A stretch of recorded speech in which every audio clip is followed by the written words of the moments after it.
Mowgli has started a war between the factions. What's gonna happen now? Welcome to the Complete Story Series, where I take trade paperbacks and single issues and I break them down into digestible bites to help you understand. Then I read it dramatically back to you. All alterations to the panels, text, and images are to prevent copyright problems, and all art is owned by its respective companies. This is part 2 of the story of Jungle Book by Zenescope. It's a trilogy series telling you a different history of the Jungle Book series, involving 4 children crash landing on the island and not just one. With the defeat of Shere Khan, Mowgli decides to take a much-deserved break and enjoy her time playing in the lakes of the jungle with Baloo and Bagheera. After Mowgli begins playfully splashing Baloo, Bagheera can't help but wonder how these two are the great protectors of the jungle. Baloo jumps in after her, telling her that she is being disrespectful to the panther. And Mowgli says, fine, fine. What would she do without the great and powerful Bagheera? If not for him, she would be the last of her tribe, and that's the worst thing that she can think of. Baloo roars, telling her that she should never know that kind of a fate. It's a fate worse than anything! And Baloo storms off, with Mowgli wondering what she did.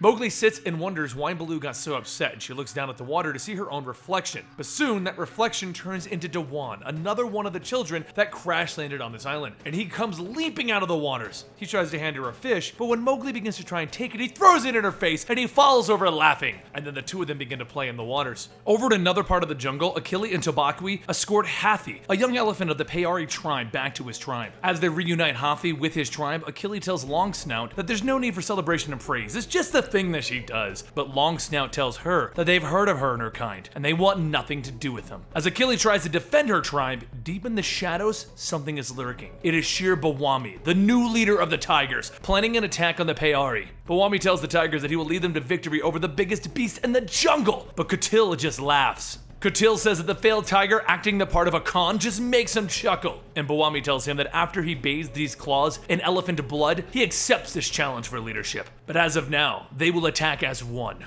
And suddenly Bawami tells them all to go. The tigers begin to strike, with Achille right in the middle of it all. As Mowgli and Dewan continue to play, Dewan grabs Mowgli and starts to hold her head underwater. But soon the elephants charge through the watering hole, trying to fend off the tigers. While Bawami tries to take down an elephant, he sees Dewan holding Mowgli, but Achille jumps in trying to save Mowgli. Bawami jumps off, telling Dewan to leave and never touch Mowgli again. That kill belongs to him, since Mowgli killed Shere Khan, his father. But as Mowgli and Achille land on the cliff of the waterfall, an elephant runs through and knocks Mowgli and Tabaqui off the ledge. Achille tries to reach up for Mowgli, but it's too late and Mowgli falls. Bawami and Dewan begin to fight while the tigers are killing more elephants, but the elephants continue to fight back. Soon Kutil calls out to the rest of the tigers, telling them to regroup. But with the roars and the cries of the elephants, the attention of Baloo and Bagheera were caught, and they ran over to see what's going on. Sadly, as they arrived, it was too late. The damage that the tigers had caused had already been done. Bawami and Dewan continue to fight, but Dewan states that he's just having fun, and he asks Bawami, "Do you want to be my new plaything?" Bawami slams Dewan into a tree, telling him to have pride, because his death will be... What? Dewani holds up powder in front of Bawami and he blows it in his face,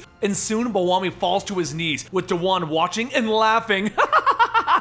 Down below, Mowgli and Tabaqui begin to crawl out of the waters, and they find themselves in an underground cave. Mowgli asks how do they get out of here, and Tabaqui tells her to leave it to him. He's got the best nose in the jungle, and he doesn't want her to do anything foolish. So she looks to him asking, "You don't like me very much, do you?" And he says, No, he does not. Mowgli goes on to state, well, Achille likes her, but before Tabaqui can make a remark to that, his sentence is stopped short. Before Mowgli can ask what he's about to say, she also stops as the two of them slide down the hole even further, going deeper into the cave. The two crawl out of the water again, and they look at each other and they begin to shake themselves dry. And Tabaqui notices some deep scratches along the wall, and as he inspects them, he states that either this cave was inhabited a long time ago, or they're not alone. And that's when behind them a bunch of glowing eyes watch down on them. Bawami begins to wake up and he finds himself in the tribe of the Bandar, the tribe of primates, but he seems to be a little off and not saying much. One of them asks if he is enjoying their treasure, and why not? It's the royal life that the Bandar lead after all! Whatever it is, the treasure makes all of the pain go away, does it not? Back below, Mowgli and Tabaqui continue to make their way towards the surface, but while walking, they start to see a light, and they begin to run towards that light, and when they get to it, Tabaqui asks, "What is it?" Mowgli says that it's a lightning flower. She's seen this before, but slowly behind them, the glowing eyes begin to get closer and closer, pulling itself out of the shadows.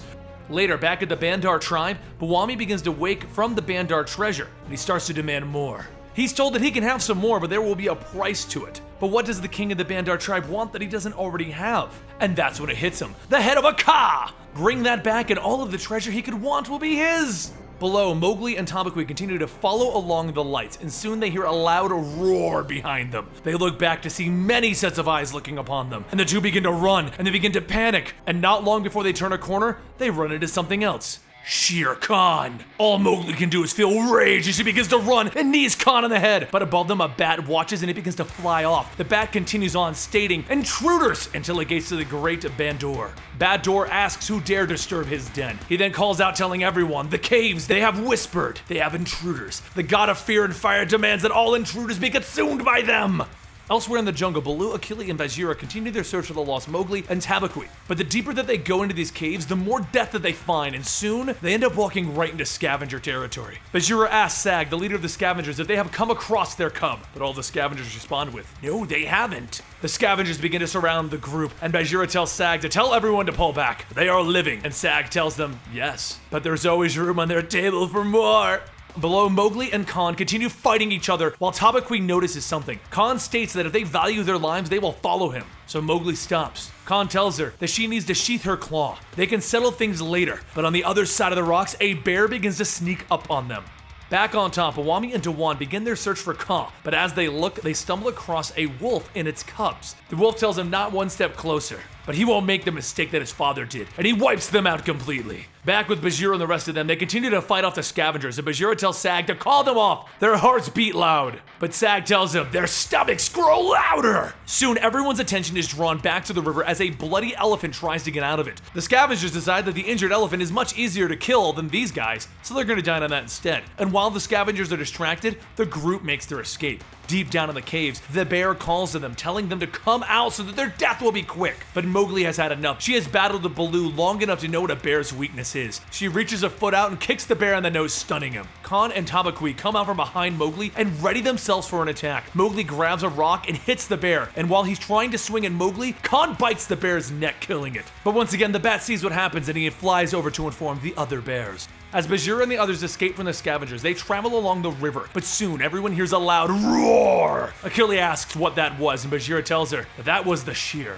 They are attacking the Payari at their weakest. Achille asks how would he know that, and as they continue, they see tigers and elephants fighting once again. Bagheera tells her that's because that's what he would do. Back with the wolf pups, Bawami stands over them, ready to kill them, but that's when he hears someone laughing. And it's Dewan playing with the pups! Bawami tells Dewan that that is not what they're here for, and the wolf tells him that if he hurts any of them, but Bawami tells her that he is no baby killer. But soon, the three of them hear a yip, and the wolf notices that one of the pups are gone. When everyone runs over, they see Ka is eating the missing pup. Bawami runs over and reaches down Ka's throat, grabbing the pup, and he tells the wolf to go. Take the pups to safety. She tells him no, she will stay. It's time for Ka to pay for his fathomless hunger. While the battle between the tigers and the elephants continue, there is an explosion in the middle of the battlefield, and out of the hole, the bears begin to rush out. While the bears begin to attack everyone, Bador sees Baloo, and Baloo tells him, why couldn't he stay underground where they belong? Bador tells him that he betrayed them, and the two begin to charge at each other. As the smoke begins to clear, the other animals see that there are others in the hole from the explosion. As a bear starts to come down on Mowgli, Bagheera runs in and cuts the bear's stomach and tells Mowgli that he knew that she was too stubborn to die. Back on topside, Baloo and the other bear continue their struggle while Mowgli calls out to Baloo, telling him to look out. As the sun begins to shine, she is now holding the lightning flower and shines it on the bears. With the light shining, the tigers and elephants begin to stop their fighting and they begin to regroup. And as Badr shields his eyes from the light, Baloo asks if he's forgotten how bright the jungle is. Then Baloo